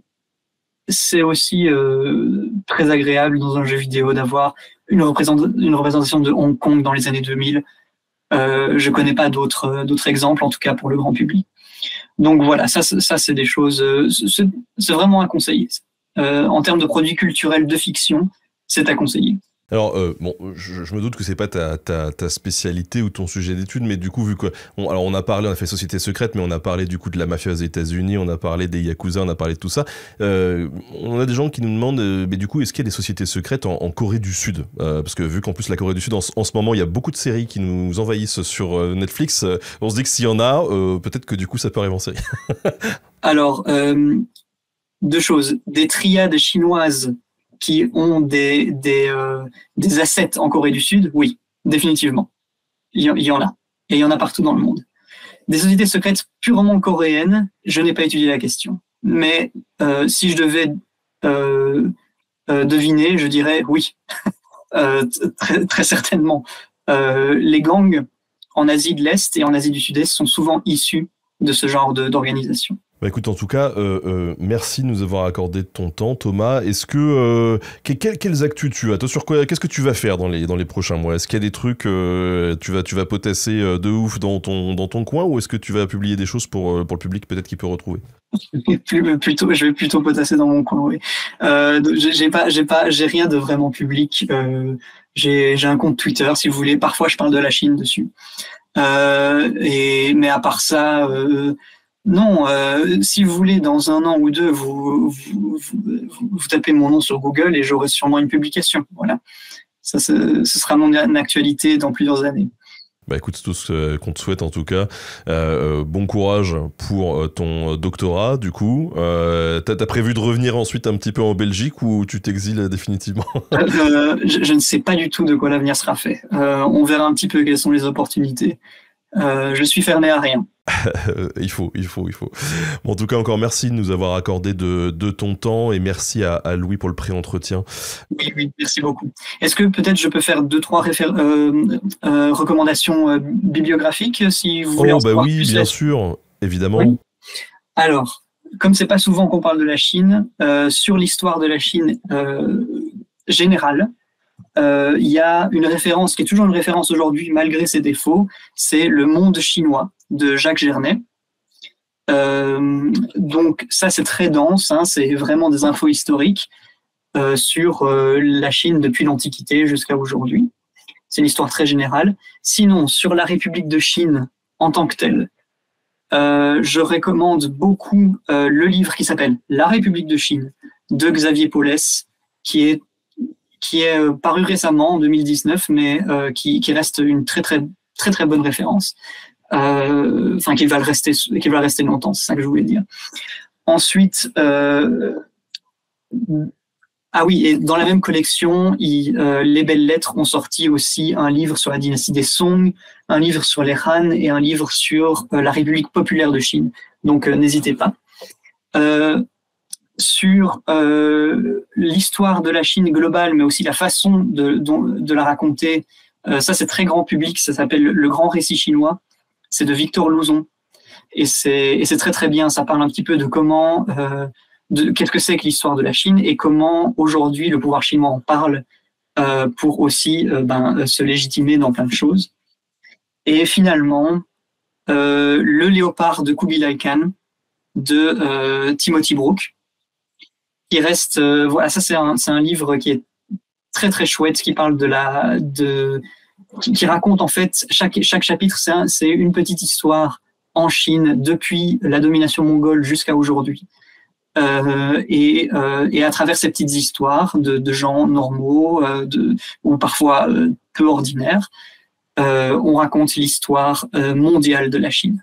Voilà, ça c'est mes recommandations pour les lecteurs. Merci encore pour ces recommandations, merci pour ton temps, Merci Ben. Thomas. Sur ce, on vous laisse. Ciao tout le monde et à très bientôt.